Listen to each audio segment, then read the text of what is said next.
Assalamualaikum warahmatullahi wabarakatuh. Halo teman-teman, kembali lagi dengan saya Kartika Dwi Rahmawati. Kali ini saya akan membahas mengenai audit sampling. Nah, apa sih audit sampling itu?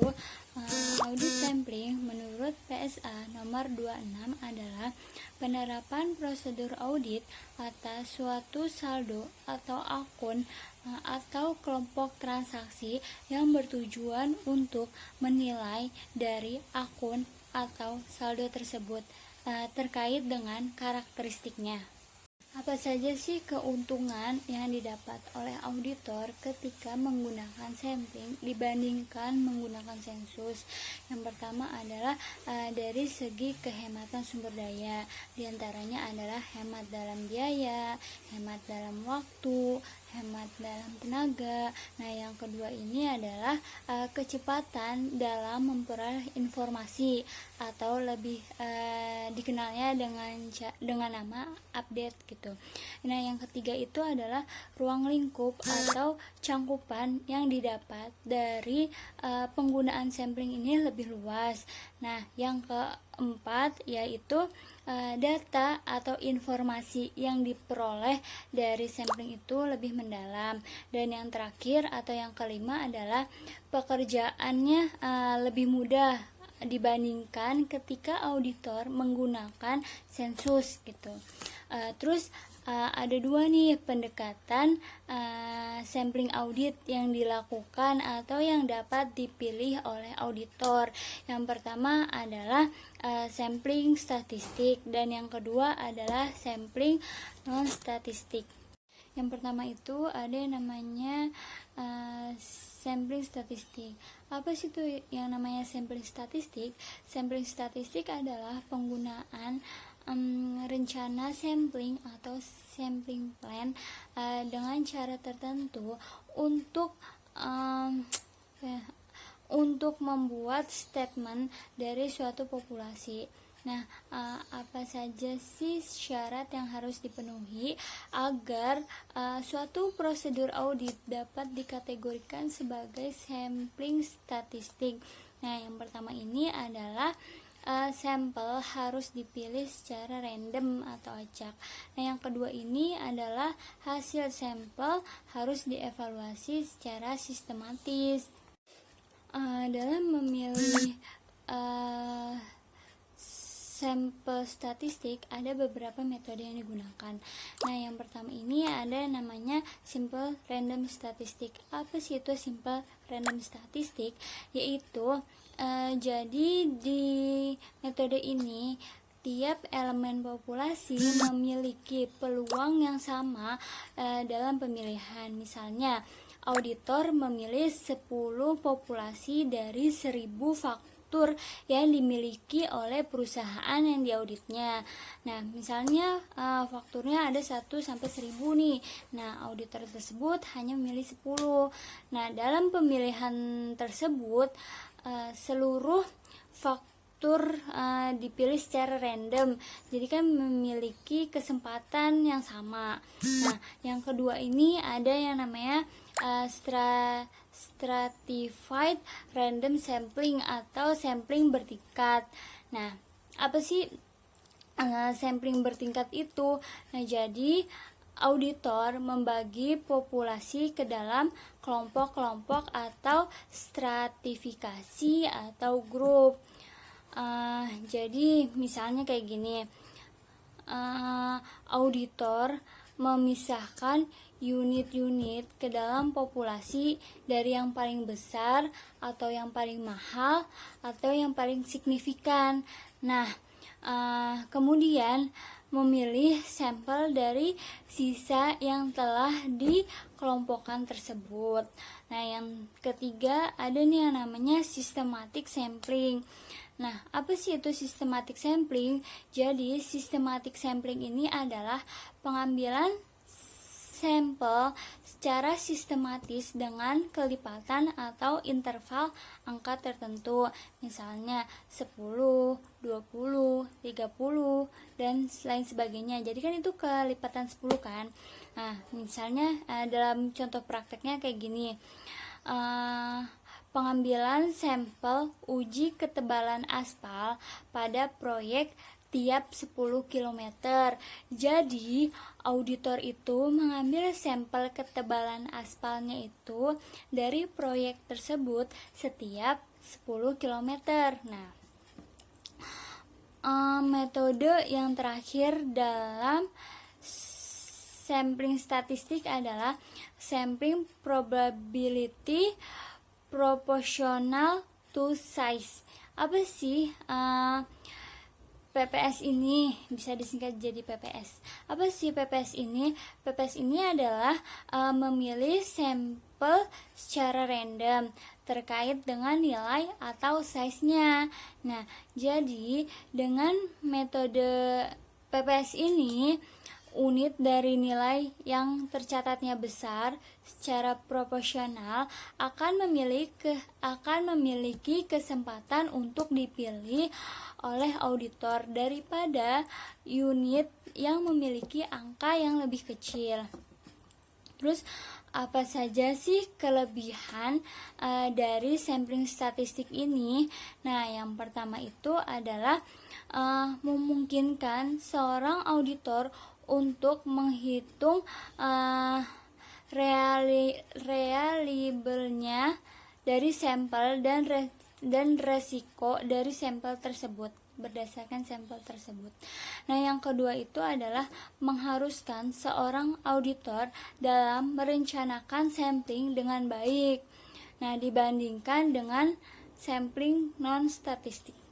Yang ketiga itu adalah auditor bisa mengoptimalkan sampel size dengan resiko yang hendak diterima terukur secara sistematis. Nah, manfaat yang terakhir yang diperoleh auditor ketika memilih sampel statistik ini adalah berdasarkan sampel, auditor bisa membuat statement yang objektif mengenai populasi dari sampel yang diambil tersebut. Nah, pendekatan yang kedua yang dipilih oleh seorang auditor untuk memperoleh bukti audit itu ada yang namanya sampel non-statistik. Apa sih itu yang namanya sampel non-statistik? Sampel non-statistik adalah pengambilan sampel yang dilakukan oleh seorang auditor berdasarkan kriteria subjektif dari pengalaman auditor tersebut. Nah, dari sampel non-statistik ada beberapa metode pemilihan sampel. Yang pertama itu ada yang namanya haphazard sampling. Apa sih itu haphazard sampling? Haphazard sampling adalah ketika seorang auditor memilih sampel yang diharapkan representatif terhadap populasi berdasarkan judgement individu tanpa menggunakan perendaman probabilistik. Nah, jadi sampel yang dipilih itu nggak memperhatikan cirinya, ukurannya, sumbernya, gitu. Misalnya dalam sampling atas faktur yang dimiliki oleh perusahaan. Nah, auditor itu akan mengambil dokumen apapun yang tersedia tanpa mengabaikan kayak nomor, terus pelanggannya siapa, lokasi penjualannya di mana, terus nilai penjualannya berapa, sama jumlah unit yang terjualnya berapa. Jadi tuh tanpa melihat dari karakteristiknya tersebut, jadi lebih subjektif lah intinya. Nah, metode yang kedua ada yang namanya block sampling. Apa sih itu yang namanya block sampling? Nah, block sampling ini adalah metode yang menggunakan seleksi satu atau lebih kelompok elemen populasi secara berturut. Nah, misalnya kayak gini. Ada 100 transaksi penjualan yang dilakukan secara berurutan dari jurnal penjualan di minggu pertama sampai Maret nih, sampai Maret.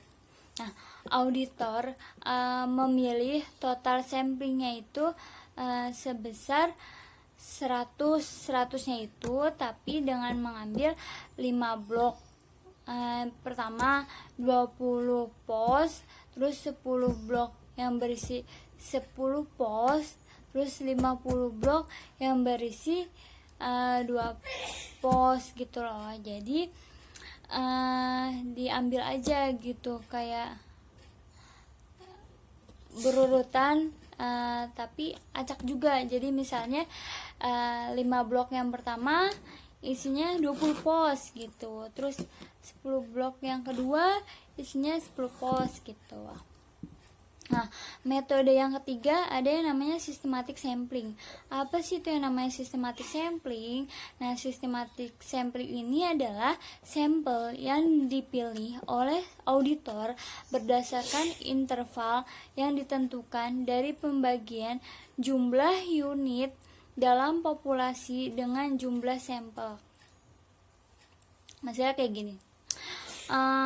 Suatu penelitian memiliki 50 anggota populasi sebanyak 5.000 orang nih. Nah, yang dikehendaki untuk dipilih sampelnya itu hanya 200 saja.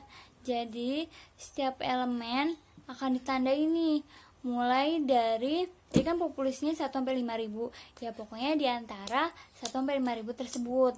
Nah, metode yang terakhir ada yang namanya directed sampling. Apa sih itu yang namanya directed sampling? Nah, directed sampling ini adalah